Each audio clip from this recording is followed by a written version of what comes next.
சின்ன லைன் நான் பாடியிருப்பேன். நம்ம அதுதான் அதனால தான் கேட்குறேன். ஏன் சாங்கோட விட்டுட்டீங்களே, இதுவும் மியூசிக் நீங்களே போட்டிருக்கலாமே. தெரியாதுல்ல, வேணா தொழில் கற்றுக்கிட்டு ஃபியூச்சரில் ஆக்டிங்கு டைரக்ஷன் மட்டும் அப்படியே இல்லைல்ல. இல்லை, நான் நடிக்க பயணமே இப்போ தான் தொடங்கியிருக்கோம். அதை முதல்ல கம்ப்ளீட் பண்ணுவோம். தளபதி வேறு அவர் என்ட்ரி, நான் என்ட்ரி அவர் அவுட்டு போகிறாரு. அதனால் அவர் இடத்த நான் ஃபில் பண்ணணும்னு ஆசைப்படுறேன். Oh my God! Look at this worm. Hey, take him with you.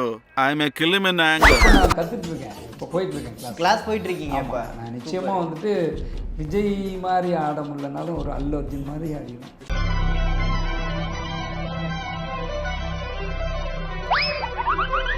இல்லை, நீங்கள் பார்த்த வரையும் இதில் நமக்கு நடிக்க தெரில. இப்போ ஆக்ஷன்னா இதில் ஓகே நம்ம ஸ்ட்ராங்கு, ரொமான்ஸில் வரல. ரொமான்ஸ் தான் வரல எனக்கு. ஏன்னா இது ஹீரோயின் சரியா இல்லையோ. ரொமான்ஸ் வந்து எனக்கு, நானே ப்ரொடியூசராக இருப்பேன், நானே டைரக்டராக இருப்பேன். நான் லவ் சீன் ஏதோ பண்ணும்போது வேறு ஏதாவது பிரச்சனை வரும். என்ன பிரச்சனை? ஷூட்டிங் ஸ்பாட்டில் ஏதோ ஒன்று, ஹீரோயினோட ஒய்ஃப், ஹஸ்பண்ட், அதெல்லாம் கிடையாது. அப்படியெல்லாம் கிடையாது. ஹீரோயினோட ஹஸ்பண்டு.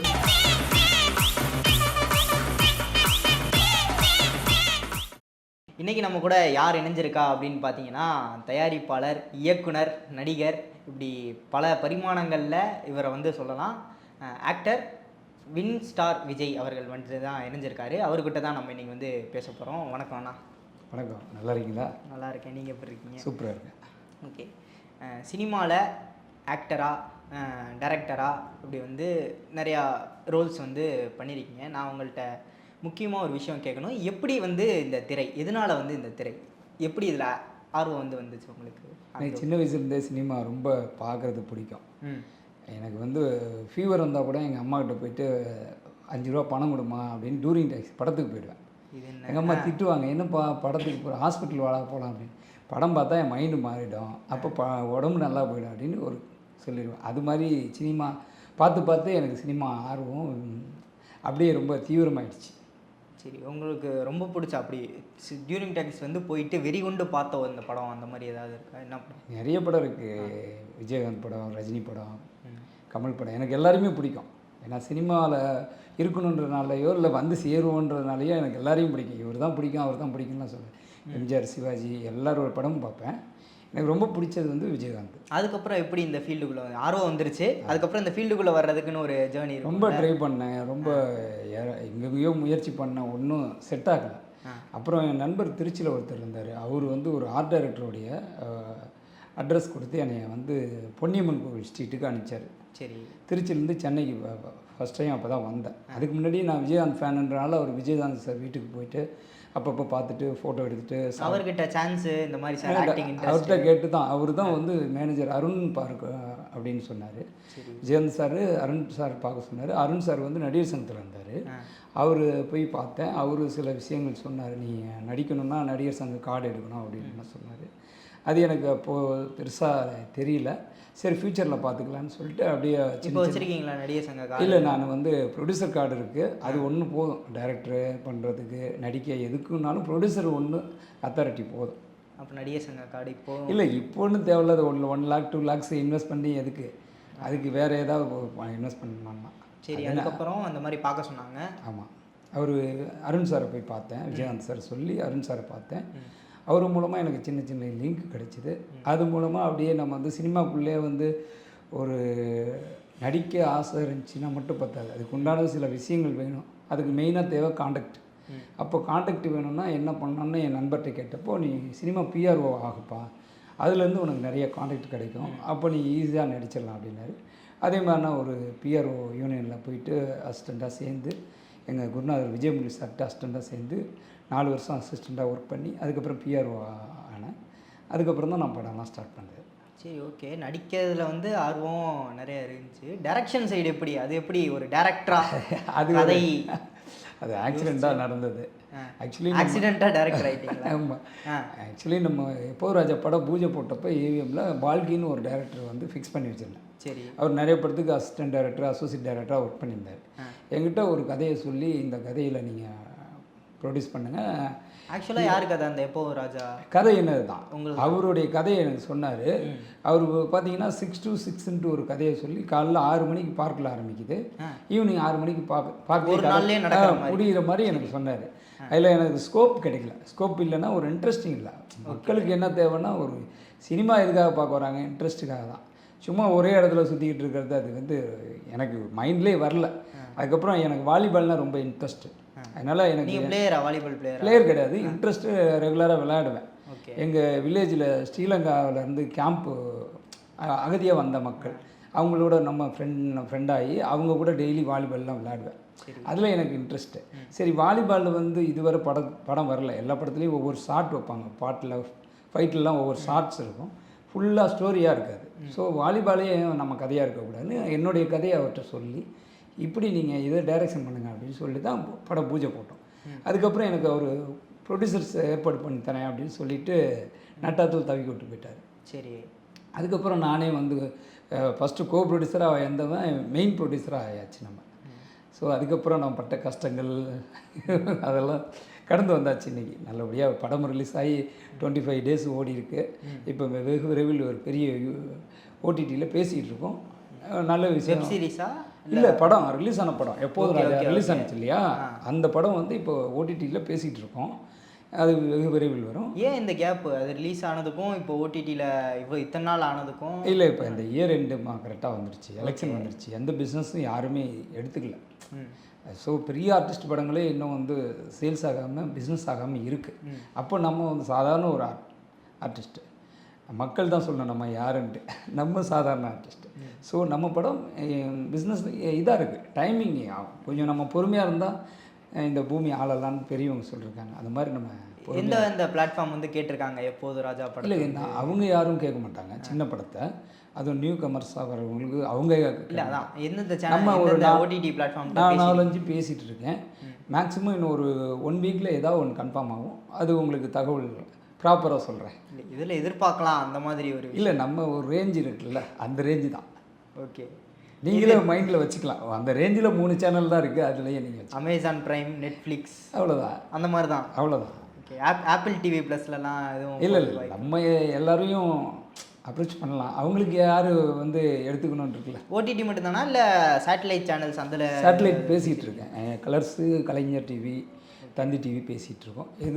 எதுனாலும் நல்ல ஒரு நியாயமான பேமெண்ட் கொடுத்தாங்க. இது இந்த விஜய் சூப்பர்லாம் வாங்கிட்டாங்கன்னா திரும்பி திரும்பி படம் போட்டுக்கிட்டே இருப்பாங்கல்ல, அப்போ நம்ம படமும் நல்லா ஓடும்ல, அது பேசலாம்ல. இல்லை, அது மும்பையில் இருக்குங்க. நான் வந்து சாங்ஸ் கொடுத்தேன், அவங்க சாங்ஸே போடல. ஏன்னா சென்சார் சாங்க்கு தனியாக பண்ணணும் அப்படின்னு சொன்னாங்க. ஸோ அதனால் சென்சார் பண்ணுற அளவுக்கு சாங் இருக்கா? இல்லை, எந்த ஒன்றுமே இல்லைனாலும் சென்சார் பண்ணணும், அவங்க ரூல். ஓகே, படத்துக்குன்னு ஒரு சென்சார் கொடுக்குறாங்க இல்லையா, அது மற்ற சேனல்லாம் அக்செப்ட் பண்ணிக்கிறாங்க. விஜய் டிவி மட்டும் என்ன பண்ணுறாங்கன்னா சாங் தனியாக நாம் டெலிகாஸ்ட் பண்ணணும், அதுக்கு நீங்கள் தனியாக சென்சார் பண்ணி கொடுக்கணுன்றாங்க. சரி, அதுக்கு ஒரு தனி செலவு. சரி, நம்ம அவங்க ரேஞ்சு ரொம்ப ஓவராக இருக்குன்ட்டு நான் விட்டேன். இங்கே லோக்கல் சேனலில் மட்டும் சாங்ஸ் வந்துட்டு.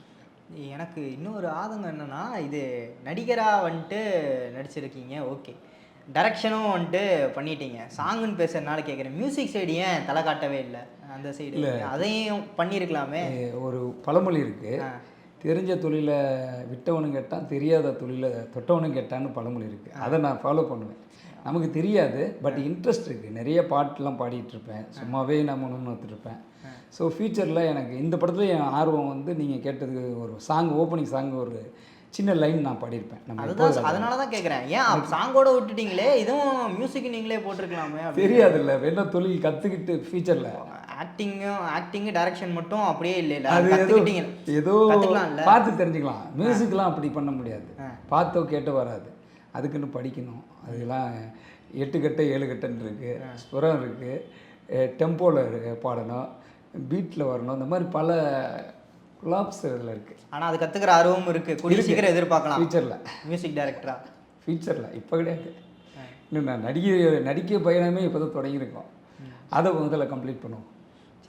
தளபதி வேறு அவர் என்ட்ரி, நான் என்ட்ரி, அவர் அவுட்டு போகிறாரு, அதனால் அவர் இடத்த நான் ஃபில் பண்ணணும்னு ஆசைப்பட்றேன். நான் இந்த கேள்விக்குள்ளே வர வேணான்னு நினச்சேன், அது நீங்களே விட்டீங்க. இல்லை, ஏன்னா எப்படியும் அது நீங்கள் கேட்டுருவீங்க, அவரை மாதிரிலாம் வர முடியாது. அவர் ஒரு விஜய் தான், ஒரு விஜயகாந்த் தான், ஒரு ரஜினிகாந்த் தான், ஒரு கமல் தான்.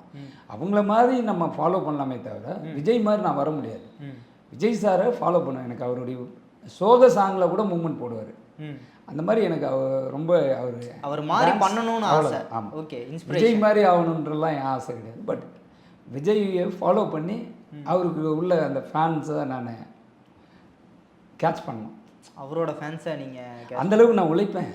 இல்லைனா இப்போ அடுத்து இளைய தலைமுறை வராங்க, 2K கிட்ஸ் வராங்க, அவங்கள கேட்ச் பண்ணுற மாதிரி எதுவும் இல்லை. விஜய் ஃபேன் எல்லாருமே விஜய் ஃபேன் வந்து எல்லாருமே இருக்காங்க. 60 இருக்காங்க, 20 இருக்காங்க, 6 வயசுலேயும் இருக்காங்க. அந்த மாதிரி மொத்தமானு சொல்கிறதுக்கு நீங்கள் விஜய் ஃபேன்ஸ் அப்படின்னு சொல்லிட்டு. ஏன்னா ரஜினி கூட சில பேருக்கு தான் பிடிக்கும், கமலை சில பேருக்கு தான் பிடிக்கும், விஜய் எல்லாருக்குமே பிடிக்கும். ரஜினியோட விஜய்க்கு ஃபேன்ஸ் அதிகம். அது மக்களே சொல்லியிருக்காங்க, நான் சொல்லலை. சங்கர் சாரே சொல்லியிருக்காரு நண்பன் படத்தப்ப, இதுவரை விஜயை வந்து பிடிக்காதவங்களுக்கும் இந்த நண்பன் படம் பார்த்தா விஜய் பிடிக்கும்னு சொன்னார். அது உண்மை தான். இப்போ ரஜினி ஃபேன் வந்துட்டு கமலில் பிடிக்காது, கமல் ஃபேனுக்கு ரஜினியை பிடிக்காது, ஆனால் விஜய்க்கு எல்லாரையும் பிடிக்கும். அந்த மாதிரி நான் ஒரு நடிகனாக வரணும்னு எல்லாருக்கும் பிடிச்சவர். ஆமாம். அதான் நான் இன்னொரு கேள்வி, இந்த வின் ஸ்டார் விஜய், உங்கள் பேர் விஜயா விஜயா? விஜய் தான். சில பேர் சாப்பிட்டா செல்லமாக கூப்பிடுவாங்க வீட்டில். இப்போ விஜய் சாரையே அவங்க அம்மா விஜய் தான். அந்த இதில் எப்போதும் ராஜா அந்த படத்தில் கூட விஜய்னு போட்ட மாதிரி தான் எனக்கு. இல்லை, ஃபஸ்ட்டு ட்ரெய்லரில் அப்படி போட்டிருந்தோம். ஃபஸ்ட்டு பூஜை போட்டப்போ விஜய்ன்றது கொஞ்சம் மைனஸாக இருந்த மாதிரி இருந்துச்சு. விஜய் வச்சாதான் ப்ளஸ்ஸாக இருக்குன்னு சொல்லி எங்கள் நண்பர் சொன்னாங்க. ஓகே. நம்ம நண்பர்களோ பெரியவங்களோ சொன்னால் ஏற்றுக்கிறது நல்ல விஷயமா இருந்தால் சரி, எல்லாத்தையும் ஏற்றுக்க மாட்டோம், காதில் வாங்கி அப்படியே விட்டுருவோம். அதுதான் இந்த மாதிரி எதுக்கு இந்த வேலை நடிக்கிறது, டைரக்ஷன்லாம், அந்த மாதிரி எதுக்கு உங்களுக்கு இந்த வேலைலாம் சொல்லி நிறைய பேர் சொல்லியிருக்காங்க. ஏன்னா அவங்களுக்கு எந்த வேலையும் செய்ய தெரியாது, அதனால நம்மள சொல்லுவாங்க. எனக்கு தானு சார் நம்ம படம் பூஜைக்கு வந்திருந்தார். அவர் சொன்ன ஒரே ஒரு வார்த்தை எனக்கு இன்னமும் காதில் ஒழிச்சிக்கிட்டே இருக்குது. விஜய், நீ வந்து நடிக்கக்கூடாதுன்னு சொல்லுவாங்க, இது பண்ணு அது ஒன்று நிறைய பேர் சொல்லுவாங்க, அதெல்லாம் நீ காதில் வாங்காது, உனக்கு என்ன தோணுதோ அதை செய்யினார். உண்மையாலுமே சின்ன வயசுலேருந்தே நான் அப்படி தான் பண்ணுவேன். ஆக்சுவலி இவர் வேறு எனக்கு சும்மா இருந்த ஒரு ஊதி போட்ட மாதிரி தானு சார் வேறு என்கிட்ட சொல்லிட்டாரு. அப்படி அதனால் நான் அதுக்கப்புறம் அந்த மைண்டை ரொம்ப கேட்சாக பிடிச்சிக்கிட்டேன். நான் சின்ன வயசுலேருந்தே என் பேச்சு தான் நான் கேட்பேன், அடுத்தவங்க பேச்சு கேட்க மாட்டேன். எல்லோரும் சொல்கிறதெல்லாம் ஏன்னா இலவசம் தானே, எல்லோரும் வரவங்க போகிறவங்களாம் சொல்லிடுவாங்க. இதை வந்து ஏதாவது ஒரு நீங்கள் பணம் கொடுத்துட்டு தான் ஒரு அட்வைஸ் பண்ணணுன்னு சொல்லுங்கள், ஒருத்தரும் சொல்ல மாட்டாங்க. அதனால் நல்ல விஷயத்த நம்ம கேட்கணும், அதை ஃபில்டர் பண்ணி எது வேணும் எது வேணாம்னு நம்ம டிசைட் பண்ணணும். சரி, அப்போ விஜய்ங்கிறது தான் படத்துக்கு வரும்போது விஜயா வந்து இல்லை விஜய் தான் இருந்தது. ஓகே. சில பேர் ஷார்ட்டாக விஜய்னு வச்சா நல்லா இருக்குன்னு சொன்னாங்க, அது அப்போ வச்சோம். அதுக்கப்புறம் விஜய்ன்றது மைனஸாக இருந்துச்சு, சரி விஜயை வச்சிடலாம் அப்படின்னு. ஆக்சுவலாக உங்கள் பேர் என்னது? என் பேர் அம்மா வச்ச பேர் முருகன். நான் விஜயகாந்த் ஃபேனுன்றனால விஜய் முருகன் சேர்த்து வச்சுக்கிட்டேன். அது கொஞ்ச நாளைக்கு அப்புறம் இன்னும் கொஞ்சம் ஷார்ட்டாக விஜய்னே வந்துருச்சு. அதையும் சரிக்கு விஜய்னு வச்சாங்க, அதுக்கப்புறம் மறுபடியும் விஜய்னே வந்து அதான் விஜய்ன்றது ஒரு 2-3 டைம் தான், ஒரு ஓகே 3-4 மாதம் தான் அந்த ட்ரெய்லரில் போட்டது. அதுக்கப்புறம் அது செட் ஆகலன்னு விஜயை மாற்றியாச்சு. ஆமாம். ஓகே. இப்போது இவங்கெல்லாம் சேர்த்து கொடுத்த பட்டம் இந்த வின் ஸ்டார் அப்படிங்கிற ஒரு பட்டம். உங்களுக்கு நீங்களே ஒரு பட்டம் கொடுத்துக்கணும் அப்படிங்கிற மாதிரினா என்ன பட்டம் நீங்கள் வந்து எதிர்பார்ப்பீங்க? இது இருந்தால் நல்லா இருக்கும். எனக்கு என்னன்னா எல்லாருக்கும் பிடிச்சது ஏகலைவன்ற ஒரு கேரக்டர் ஒரு இருக்கார். அவர் என்னன்னா ஒரு வித்தையை வந்து யாரும் சொல்லிக் கொடுக்காமலே கற்றுக்கிட்ட ஒரு கேரக்டர். அந்த மாதிரி எனக்கு ஒரு ஏகலைவன்ற பட்டம் யாராவது நியாயமாக இருந்து கொடுத்தா, பட் அதுக்கு நான் ஒருத்தான்னு தெரில, அது அளவுக்கு நான் எஃபர்ட் போடுவேன். அந்த மாதிரி எனக்கு அந்த பட்டத்து மேலே ஒரு இது இருக்குது, ஈர்ப்பு இருக்குது. ஏகலைவன் விஜய் யா அப்படிங்கிற மாதிரி ஒரு பட்டம். இல்லை இந்த மாதிரி இந்த தளபதி இல்லை வந்து தலை இல்லை வந்து சூப்பர் ஸ்டார், இந்த ஸ்டாரு இளைய தளபதி அந்த மாதிரி கேட்குறேன். ஏகலைவன் அப்படிங்கிறது எப்படி சொல்கிறது, ரொம்ப தூய தமிழ் அந்த மாதிரி கேட்சியாக ஒரு டைட்டில் அப்படிங்கிற மாதிரி. அதுதான் வின் ஸ்டார் இருக்குது, இதுக்கு மேலே என்ன வின் ஸ்டாரே கேட்சியாக இருக்குது. இது ரீச் ஆகிடுச்சு. அதுவே எனக்கு வந்து இது ஃபஸ்ட்டு என்ன வேணான்னு சொன்னேன். நம்ம அந்த கோ டைரக்டர் பால்கி தான் நம்ம அந்த நேம் வச்சார். எனக்கு என்னங்க வின் ஸ்டார்லாம் தேவையில்லைங்க, அப்படிலாம் வேணாம் அப்படின்னு சொன்னேன். இல்லைங்க, இப்போ நம்ம super star, supreme star, ultimate ஸ்டார்னு இருக்காங்க, அந்த மாதிரி நீங்களும் ஒரு வின் ஸ்டார்னு வைங்க, நல்லாயிருக்கும் அப்படின்னு சொன்னார். ஏதோ ஒரு நல்லதுலேயும் கெட்டதுன்ற மாதிரி அவர் நமக்கு செட் ஆகலை. அவர் படத்துலேருந்து தூக்கிட்டேன். அதுக்கப்புறம் நானே டைரக்ஷன் பண்ணிட்டேன். அவர் போயிட்டு ஒரு பேர் மட்டும் அப்படியே இருக்குது. இல்லை அவர் வச்ச பேர், அவர் பேர் கிடையாது, அவர் வச்ச பேர் இருக்குது. நம்ம தேவர் மகனில் சிவாஜி ஐயா சொல்லுவார்ல, நம்ம போட்ட வித்து பின்னாடி வரவன் பழம் தின்வான்ற மாதிரி அவர் வந்து பேர் வச்சார், அவ்வளோதான். அதுக்கு நன்றியாக நான் அவர் என் படத்தில் ஒர்க்கு ஒரு 2 ஷெட்யூல் தான் ஒர்க் பண்ணியிருப்பார், கோ டைரக்டர் அப்படின்னு அவர் பேரை போட்டேன். அதனால் சரியாக போச்சு கணக்கு. சரிண்ணா, அந்த இது படம் எடுத்துட்டு படம் நீங்களும் பார்த்துருப்பீங்க. பார்த்துட்டு மக்கள் 1000 சொல்லலாம், 1000 ரிவ்யூ வரும், இல்லை இவங்க மற்றவங்க கிட்ட இருந்தும் 1000 ரிவ்யூ வரும்.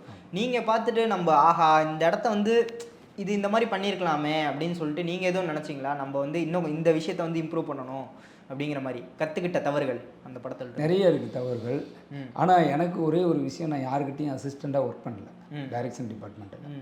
அப்போ நம்ம வந்து ஒரு படம் தரமான படம் எடுத்துருக்கோன்றது எனக்கு ஒரு பெரிய பெருமை. எனக்கு இன்னொரு விஷயம், நம்ம இது ஏஜிஎஸில் படம் ஓப்பன் ஆச்சு நம்ம படம். சரி. ஸோ ஃபஸ்ட் ஷோ நான் ஏஜிஎஸில் படம் பார்க்குறோம். அப்போ எனக்கு ரொம்ப பிரமிப்பாக இருந்துச்சு, நம்ம படம் எப்படி அதுவும் ஏஜிஎஸில் ஓடுதுன்றது ஒரு பெரிய சாதனை தான். ஒவ்வொரு டைரக்டருக்கும் ஒரு நடிகனுக்கும் ஒரு தயாரிப்பாளருக்கும் இருக்க வேண்டிய ஒரு ஆசை அது இருந்துச்சு. அப்போ படம் பார்க்குறப்ப எனக்கு என்னென்னா, அந்த தம்பி கேரக்டர் அண்ணன் கேரக்டர் வந்து ஒரு கிளைமேக்ஸில் 2 பேரும் சேஞ்ச் ஆகுவாங்க. அதை வந்து ஒரு தண்டவாளம் ட்ரெயின் ட்ராக்கை வச்சு நான் ஷார்ட்டாக முடிச்சிட்டேன். அதுக்கு இன்னும் கொஞ்சம் நான் ஒரு சீன்ஸ் க்ரியேட் பண்ணி அதை வச்சுருக்கலான்ட்டு எனக்கு தோணுச்சு. அதுக்கு பட்ஜெட் இல்லாதனால நான் சிம்பிளாக முடிச்சிட்டேன். எவ்வளோ பட்ஜெட் அந்த படம்? இது வந்து நம்ம இப்போ ரிலீஸ் பண்ணது 80 lakhs தான். ஸோ நான் அந்த சீன் எடுத்திருந்தா இன்னும் ஒரு 5-10 lakhs தேவைப்படும். கலெக்ஷனு எவ்வளோ? பாக்ஸ் ஆஃபீஸ் கலெக்ஷன்லாம் வந்து பெருசாக இல்லைங்க. ஏன்னா நம்ம படம் ரிலீஸ் பண்ணது இயர் எண்டு. பார்த்தீங்கன்னா ஸ்கூலு காலேஜ் எல்லாமே அந்த டைம் பயங்கரமாக இருந்துச்சு. எல்லாருக்குமே பரீட்சை எக்ஸாம்ன்ற என்னுடைய படத்தில் நடித்தவங்களே ஃபேமிலியாக படம் பார்க்க வரல. ஏன்னா அது ஏன் நான் ஷெட்யூல் நீங்கள் பிளான் பண்ணியிருக்கலாம்ல, இந்த மாதிரி எல்லாரும் பார்க்குற மாதிரி நம்ம ரிலீஸ் பண்ணணும். இல்லை, நான் முதல் டைம் இந்த மாதிரி பெரிய படம் பண்ணுறோம் அப்படி. என்னென்னா நமக்கு ரிலீஸே வந்துட்டு பார்த்தீங்கன்னா ஒரு பெரிய கம்பெனியில் கொடுத்துருந்தோம். அவங்க ஒரு 6 மாதமாக அந்த படத்தை வாங்கி வச்சுக்கிட்டு லாக் பண்ணி வச்சிட்டாங்க. ஆக்சுவலாக நீங்கள் எப்போ பிளான் பண்ணியிருந்தீங்க ரிலீஸ் வந்துட்டு அவங்கக்கிட்ட கொடுத்தனால நான் கொஞ்சம் ரிலாக்ஸ் ஆகிட்டேன். ஓகே. அவங்க ஒரு 6 மந்த்தாக வஜ்ரோன்ட்டு ஒரு கம்பெனி அவங்க வந்து வாங்கி படத்தை ரிலீஸ் பண்ணுறதா சொல்லிவிட்டு என்கிட்ட படத்தெல்லாம் வாங்கி ரைட்டப்பாக கொடுக்கல. நல்ல வேலை தப்பிச்சேன். ரைட்டப் இல்லாமல் ஃபோன் மூலமாக பேசி நாங்கள் ரிலீஸ் பண்ணித்தரோம் அப்படின்னு சொல்லி தமிழ்நாடு முழுக்க 200 தேட்டர் ரிலீஸ் பண்ணித்தரோம். அதனால் அவங்கள நான் நம்பி ஒரு 6 மந்த் வேஸ்ட்டாக போயிடுச்சு. ஸோ அதுக்கப்புறம் தான் நான் வேறு ஒரு ரூட்டில் என்னுடைய கோ ப்ரொடியூசர் பிடிச்சி படத்தை ரிலீஸ் பண்ணி விட்டேன். படம் பார்த்துட்டு பாராட்டினவங்க எத்தனை பேர், திட்டினவங்க நிறைய பேர். திட்டினவங்க முகத்துக்கு நேரம் திட்ட மாட்டாங்க. இல்லை, உங்களோட ஃப்ரெண்ட்ஸ் யாராவது நல்லா இருந்துச்சுரா ஆனால் இது மட்டும் இது ஏன்டா இப்படி பண்ணிட்டு அந்த மாதிரி கேட்டிருப்பாங்க. அந்த மாதிரி நிறைய பேர் சொன்னாங்க. இன்னும் கொஞ்சம் படத்தில் பட்ஜெட் இன்னும் செலவு பண்ணியிருக்கணும்னு சொன்னாங்க. இன்னொன்று, நீ நல்லா ஃபைட்லாம் பண்ணுறப்போ டான்ஸ் கற்றுக்கலையே அப்படின்னாங்க. எனக்கு வந்து நான் என்னமோ வரலையா வராதுன்னு தெரிஞ்சிருந்தா பண்ணியிருக்க மாட்டேனா. அதனால் இப்போ நெக்ஸ்ட் படம் மக்கள் துறவலன்ட்டு அது விஜயோட அடுத்த இடத்துக்கு வந்து நான் வரேன்னு சொல்லிட்டு டான்ஸ் தெரிஞ்சிருந்தா பண்ணியிருக்க மாட்டேனா. எப்படின்னா டான்ஸ் தான் முக்கியம் அதுக்கு. டெஃபினெட்லி இப்போ நான் கற்றுட்ருக்கேன், இப்போ போயிட்டுருக்கேன், கிளாஸ் போயிட்டுருக்கீங்க. இப்போ நான் நிச்சயமாக வந்துட்டு விஜய் மாதிரி ஆட முடியலனாலும் ஒரு அல்லு அர்ஜுன் மாதிரி ஆடிடுவேன். விஜய் மாதிரி ஆட முடியலன்னா அல்லு அர்ஜுன் மாதிரி ஆடிடுவேன்னா இது என்ன? அவர் ஒரு ஸ்டெப் மட்டும் போடுவார், சின்ன மூமெண்ட் தான் இருக்கும். அல்லு அர்ஜுன் அப்படி கேட்சிங்காக இருக்கும். ஈஸின்றீங்களா? ஆமாம். ஆனால் விஜய் சார் அப்படி இல்லை, போட்டுக்கிட்டே இருப்பார். அவர் மூமெண்ட்லாம் நம்ம போட முடியாது. அல்லு அர்ஜுன் மாதிரி ஆடுறது ஈஸி அவர் அப்படி என்று விஜய் வந்து சொல்கிறாரு. இப்போ எப்படி வேணா சொல்லிங்க. அவர் ஷார்ட்டாக ஆடுவார், சின்ன மூமெண்ட் தான் இருக்கும். அந்த நல்ல படம் அதில் பார்த்தீங்கன்னா ஒரு சின்ன மூமெண்ட் தான் இருக்கும். புஷ்பாவிலே எடுத்துங்களேன், செப்பலை கழட்டி விட்டு அவர் போடுவார். அதெல்லாம் ஈஸியாக போட்டுடலாம். அந்த மாதிரி மூமெண்ட்டில் போட்டுடலான் இருக்கு. அந்த மாதிரி மூமெண்ட்லாம் போட்டுடலாம் அப்படின்னு சொல்லிட்டு. அப்போ அடுத்த பாட்டில் வந்து முட்டி மூமெண்ட்லாம் உங்கள்கிட்ட எதிர்பார்க்கலாம் அடுத்த படத்தில். என் முட்டியை கழட்டுறதா முடிவா? இல்லை, கேட்குறேன். நீங்கள் டான்ஸ் கிளாஸ்லாம் போகிறீங்க அப்படின்னா அந்த எஃபெக்ட்டை வந்து காட்டணும்ல மக்கள்கிட்ட. அதனால் இல்லை இல்லை, நம்ம மூமெண்ட் பண்ணி அவங்கள இவங்களாம் எதுக்கு டான்ஸ் ஆடுறான் அப்படி நினைக்க போய்க்கூடாது. பரவாயில்லப்பா நல்லா பண்ணுறான் அப்படின்னு சொல்லணும். அதுதான் என் தேவை. பண்ணுறதை கரெக்டாக பண்ணணும் பண்ணுறீங்க. ஆமாம். சரி, ஓகே. இப்போது நீங்கள் வந்து ஒரு பெரிய ஹீரோவாக பெரிய சினிமாக்குள்ளே வந்து என்ட்ரு ஆகிட்டீங்க அப்படிங்கிற மாதிரி வச்சுப்போம். உங்களுக்கு ஹீரோயின் அப்படிங்கிற மாதிரி வரும்போது யார் இருந்தால் வந்து நீங்கள் ஓகே பண்ணுவீங்க? நல்லா ஓகே, இந்த ஹீரோயின் வந்து நல்லாயிருக்கும், என் கூட பேர் இவங்களுக்கு நல்லாயிருக்கும் அப்படிங்கிற மாதிரி. இல்லை, அது அவங்க நினைக்கணும், நம்ம நினச்சி. கதைக்கு தேவைப்படணும் மொதல் விஷயம். அதுக்கப்புறம் இருந்தாலும் உங்களுக்கு இருக்கும்ல, உங்களுக்கு ஒரு இமேஜினேஷன். நீங்களே டேரக்டர்னு கூட வச்சுங்க, என் கூட இவங்க வந்து ஸ்க்ரீனில் இருந்தால் அந்த பேர் நல்லாயிருக்கும் அப்படிங்கிற மாதிரி சொல்கிறேன். எனக்கு அன்சிகா நயன்தாரா ஓகே. உங்களுக்கு ஓகே நான் கேட்கலண்ணே. ஓகே, யாரு கூட பேர் நல்லா இருக்குன்னு நான் கேட்டேன். அதுதான் சொன்னேன். அன்சிகா நயன்தாரா பேர் நினைக்கிறேன் நல்லா இருக்கும். நயன்தாரா ஓகே. இப்போ வரைக்கும் ஹன்சிகா இப்போ நிறைய படங்கள் பண்றது இல்லையே, ஃபீல் இல்லையே. அதான் அவங்க பண்ணாதவங்கள பண்ண வைக்கணும். அந்த மாதிரி ரொம்ப நாள் கழிச்சு அவங்களுடைய இது அந்த எப்படி சொல்கிறது, குழந்தைங்களை வந்து ரொம்ப அவங்க அடாப்ட் பண்ணிகிட்ருக்காங்க ஹன்சிகா. அதனால் அவங்க ரொம்ப எனக்கு பிடிக்கும். அப்புறம் ஸ்ருதிஹாசனும் நிறையா சமூக சேவை செய்கிறாங்க, அவங்களும் எனக்கு ரொம்ப பிடிக்கும். ஸ்ருதிஹாசன் சொல்லவே இல்லை நீங்கள். இல்லை மறந்துட்டேன், சாரி. உலகநாயகன் பொண்ணு அவங்கள பிடிக்காம இருக்குமா? ரொம்ப பிடிக்கும். சரி, அவங்களும் லிஸ்ட்டில் இருக்காங்க. டெஃபினெட்லி. ஹீரோயின்ஸ் சொல்லியாச்சு, ஓகே. இதுக்கப்புறம் வில்லன், இவருக்கு நான் வில்லனா இல்லை இவர் வந்து எனக்கு வில்லனாக இருந்தால் நல்லாயிருக்கும் அப்படிங்கிற மாதிரி வில்லன் கேரக்டர் எடுத்து கொஞ்சம் சொன்னால் ஓவராக இருக்கும், இருந்தாலும் சொல்லிடுறேன். நீங்கள் கேட்டீங்க, மக்கள் திட்டினாலும் பரவாயில்ல. சொல்லுங்கள், கற்பனை தானே. எனக்கு விஜய் சேதுபதி சார் வில்லனாக இருந்தால் ரொம்ப நல்லா. உங்களுக்கு வில்லனா? ஓகே சரி. என்ன அப்படியே கட்டி பிடிச்சி ஒரு முத்தம் கொடுப்பாரு, அந்த முத்தத்தை அன்பாக ஏற்றுக்குவேன். சரிண்ணா. இப்போது அதான் ஷார்ட் ஃபிலிம் வந்து சொல்லியிருந்தீங்க ரிலீஸ் ஆகி இருக்கணும் 10ஆம் தேதி, ஆனால் ஆகலை. 2 டேஸில் ஆகிடும். இன்னும் ஒரு 2 டேஸில் ஆகிடும். 2 டேஸில் ஆயிரும். இல்லை எதனால தள்ளி போச்சு அந்த மாதிரி? இல்லை, அந்த க்யூப்பில் கேட்டிருந்தோம், அவங்க டைம் அப்படியே இழுத்துட்டு போயிட்டாங்க. அப்புறம் இந்தியா கிளிட்ஸு இதெல்லாம் கேட்டிருந்தோம், அவங்களாம் இப்போ ஸ்டாப் பண்ணிட்டாங்க. ஷார்ட் ஃபிலிமே போடுறது இல்லைன்னு ஸ்டார்ட் பண்ணிட்டாங்க. சரின்னு அப்புறம் நம்ம நண்பர் ஒருத்தர் பேசியிருக்கோம், அவரது டுடே இல்லை நாளைக்கு ரிலீஸ் ஆகிடும். நாளைக்கு இல்லை நாளை மறுநாள் வந்து நிச்சயமாக ஏலியன்ஸ் ரீப்பிள் நீங்கள் யூடியூபில் பார்க்கலாம். எதனால, எந்த மாதிரியான ஒரு கதை அந்த ஷார்ட் ஃபிலிமில் இருக்கும்? நீங்கள் என்ன ரோல்? நீங்கள் ஹீரோ ரோல் தான் பண்ணிருக்கீங்க. ஹீரோனா ஹீரோ மாதிரி தான், மைனஸ் ஹீரோ, குடிச்சுக்கிட்டு சரியாக ஃபேமிலி கவனிக்காத ஒரு கேரக்டர். ஆனால் மெயின் கேரக்டர் தான், லீட் கேரக்டர் தான். நம்ம எல்லாம் அப்படி பண்ண மாட்டோம். இதில் என்னென்னா ஒரு மெசேஜ் படம். சிஎம் வந்துட்டு உதவித்தொகை கொடுக்குறாரு இல்லையா மகளிருக்கு, அது இந்த ரேஷன் பொருள் கொடுக்கறது, இலவச பஸ்ஸு கொடுக்கறது, இந்த மாதிரி அவர் செய்கிற நல்ல விஷயங்களை மட்டும் சொல்லியிருக்கோம் அந்த படத்தில். நல்ல விஷயங்களை மட்டும் சொல்லியிருக்கோம் அப்படின்னா இப்போ கெட்ட விஷயங்களும் பண்ணுறாரு அவர். அவர் என்ன சொன்னதை வச்சு தான் நான் கேட்குறேன், நான் ஒன்றும் கேட்கல. அதாவது ஒவ்வொரு மனிதனும் பர்சனலாக நம்ம போய் பார்க்க முடியாது, நமக்கு தெரிஞ்சது நல்லது பண்ணுறது, அவ்வளோதான். அப்போ நமக்கு தெரியாமல் கெட்டது இருக்கலாம், அது நம்மள கற்பனை ஒன்று பண்ண முடியாது. சரி ஓகே, வேணாம் அந்த அதுக்குள்ளே நம்ம போக வேணாண்ணே, நம்ம வேணாண்ணே. நம்ம இப்படியே ஏன்னா 40 தொகுதியிலேயே அவங்களுடைய செலக்ட் பண்ணிருப்பாரா கெட்டது பண்ணுறதா? அது செலக்ட் பண்ணியிருக்காங்க. நான் வேறு கேள்வி கேட்க பரவாயில்ல வாங்க. என்னென்னா ஆக்ஷன் ஹீரோவா அந்த படங்கள்லாம் இதுக்கு முன்னாடி இருந்துச்சு, ஏன் திடீர்னு சமுதாய கருத்து அந்த மாதிரி ஒரு ஷார்ட் ஃபிலிம் இதுலேயே வந்து ஆக்ஷன் பண்ணலாம்? இல்லை, என்னுடைய நான் ஒன்லி ஆக்டிங் டைரக்ஷன் தான், ப்ரொடியூசர் வேற ஒருத்தர். ப்ரொடியூசர் வேற இருக்கிறதுனால அவங்க சொல்கிறது தான் நம்ம கேட்டாகணும். ப்ரொடியூசர் தான் டோட்டல் டிபார்ட்மெண்ட்டுக்கு ஹெட்டு. இல்லைனா நீங்கள் டைரக்ஷன் அப்படிங்கும்போது நீங்கள் வைக்கிற கதை தானே வந்து அவங்க. இல்லை, கதை அவரோட கதை, ப்ரொடியூசருடைய கதை. அதை நான் டைரக்ஷன் மட்டும் பண்ணி கொடுத்தேன், ஆக்ட் பண்ணி கொடுத்தேன். இப்போ நான் என்னுடைய மணியில் பண்ணால் நான் ஒரு அப்படியே பக்கா கமர்ஷியல் தான். நீங்கள் என்ன பண்ணுவீங்க? ஆக்ஷன் பிடிக்குமா இல்லை லவ் சப்ஜெக்ட் வந்து? எனக்கு ரொம்ப ஆக்ஷன் தான் பிடிக்கும். ஆக்ஷன் தான், அதனால தான் விஜயகாந்த் ஃபேன் நான். அதனால. ஆமாம், விஜயகாந்த் சார் லவ் எல்லாம் பண்ணியிருக்காரு. இல்லை அவர் பண்ணாதே கிடையாது, ஆக்ஷனுக்கு இம்பார்ட்டன்ட் கொடுப்பாரு. ஓகே, ஒவ்வொரு படத்துலையும் 8 ஃபைட்டு 7 ஃபைட் இருக்கும், எல்லாமே பேக் ஷாட்டு, ஜாகி ஜான் மாதிரி பேக் ஷாட்டா, லெக்லேயே அடிப்பார். ஓகே, அது மாதிரி. ஓகே, புருஸ்லி, ஜாகி ஜான், ஜெட்லி அந்த ரேஞ்சுக்கு நம்மால் பண்ணுவார். தமிழில் அர்ஜுனும் விஜயகாந்த் மட்டும்தான் அந்த மாதிரி ஃபைட் பண்ணுறதுக்கு இருக்காங்க. நீங்கள் வந்து அதுக்கடுத்து வின்ஸ்டார் விஜய் வந்து ட்ரை பண்ணுறேன். ஃபைட்டு கற்றுக்கிட்டு இருக்கீங்களா? டான்ஸ் ஃபைட்டு வந்து ப்ராப்பராக ஒரு பவர் பாண்டியன் மாஸ்டர்கிட்ட போய் ஒரு 3 மாதம் கற்றுக்கிட்டேன். என்ன கம்ப்ளீட் பண்ணல. Karate, judo? இல்லை, சிலம்பம் சொல்லி கொடுத்தாரு. ஓகே. கரெக்டாக வந்து ஜாகோர் தங்கம் சன்னு விஜய் எனக்கு சொல்லி கொடுத்தாரு. ஓகே. ஸோ ஓரளவுக்கு ஃபைட்டு கவர் பண்ணிடுவேன். பேசிக்ஸ் தான் வரல, பேசிக்ஸ் மட்டும் தெரியும். பேசிக் தெரிஞ்ச போதும் சினிமா ஃபைட்டுக்கு. நம்ம எவனையும் அடித்து மட்டை பண்ண போகிறது இல்லை, சினிமா ஃபைட்டுக்கு என்ன தேவையோ அடிக்கிற மாதிரி இருந்தால் அவ்வளோதான். டான்ஸ் தான் கொஞ்சம் கஷ்டமாக இருக்குது. பாடுறது இந்த அளவுக்குண்ணா அது ஈஸியாக இருக்கா? சிங்கிங்கு இப்போ பாடி ஈஸியாக இருக்குது. நம்ம பாடி யாருக்கு பிடிக்கணும்? நமக்கு பிடிக்கும் நம்ம பாடுறது, மற்றவங்களுக்கு பிடிக்கணும். பாடுறது ஈஸியாக இருந்துச்சா இல்லை கஷ்டமாக இருந்துச்சு? ஈஸி தான். எனக்கு சின்ன வயசுலேருந்து பாட்டு ரொம்ப பிடிக்கும். எந்த பாட்டுனாலும் ஒரு மனப்பாடம் பண்ணி 2 டைம் கேட்பேன், அதை அப்படியே மனப்பாடம் மைண்டில் ஏற்றி அப்படியே பாடிடுவேன். அதனால் வந்து பாடுறது ஈஸியாக தான் இருந்துச்சு. இந்த டான்ஸு தான் நமக்கு வந்து ரொம்ப கஷ்டமாக இருக்குது. வேறு என்ன கஷ்டமாக இருக்குது சினிமா துறையில்? ஆக்டிங் ரொம்ப இன்னும் நான் வந்து இந்த படத்தில் நடிக்கவே இல்லை. ஆமாம், அதுதான் கேட்டிருந்தேன். நீங்கள் கற்றுக்கிட்டீங்களா ஏதாவது? அப்படி எதுவுமே கற்றுக்கல. வந்து அந்த கேரக்டருக்கு ஏற்ற மாதிரி வந்து போயிடுவேன்.